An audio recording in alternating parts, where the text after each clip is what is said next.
My name's Pete Sadler, I'm Head of Software at Midas.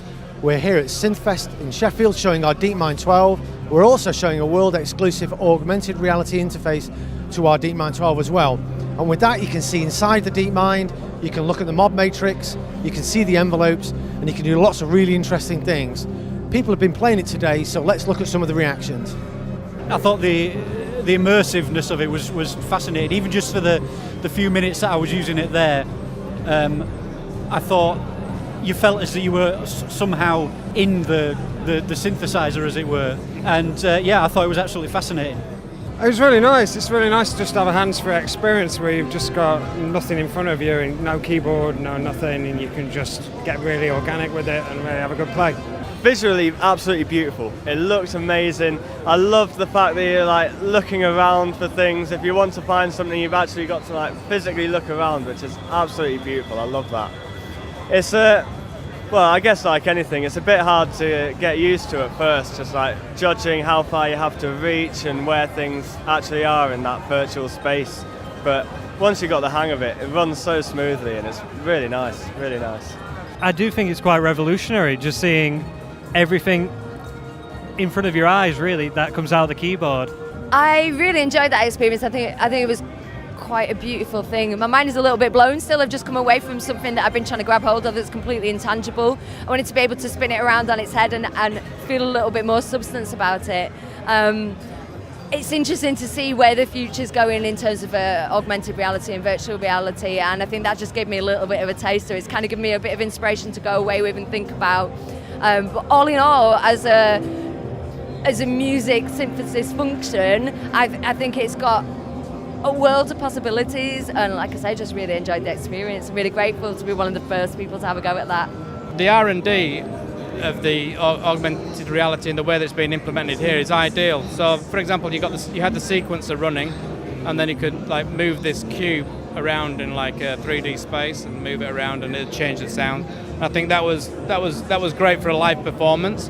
So it'd be cool to have that and have it up on the back screen so people can see what you're actually doing.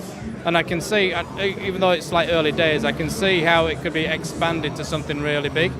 The bits that I particularly liked was being able to see. I loved seeing the envelopes, and I loved it. And then I started to sort of see how that was the way I could really see how the technology could really work, because and adjusting the envelopes there and seeing that heads-up display reacting to it. But it was really nice seeing all three envelopes at the same time, and then you could just toggle between them.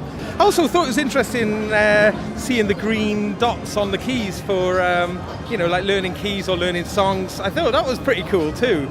To integrate that technology into real life situation, I think it's going to be quite interesting. But I certainly think with a synthesizer that's as complex and as deep as the DeepMind, being able to visualize it. I like the mod matrix as well. In fact, the mod matrix was really interesting because I've been really intrigued about the mod matrix, and seeing it is actually, whoa, actually seeing what all the sources and all the destinations. I thought that was really cool as well. And that was this big.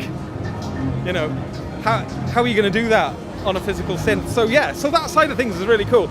I think as well it's a brilliant way of exploring that synthesizer, because it's a deep synth.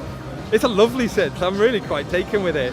One thing I really liked was looking at the keyboard and seeing like the virtual representations of where the faders were and which keys and which were in the scale.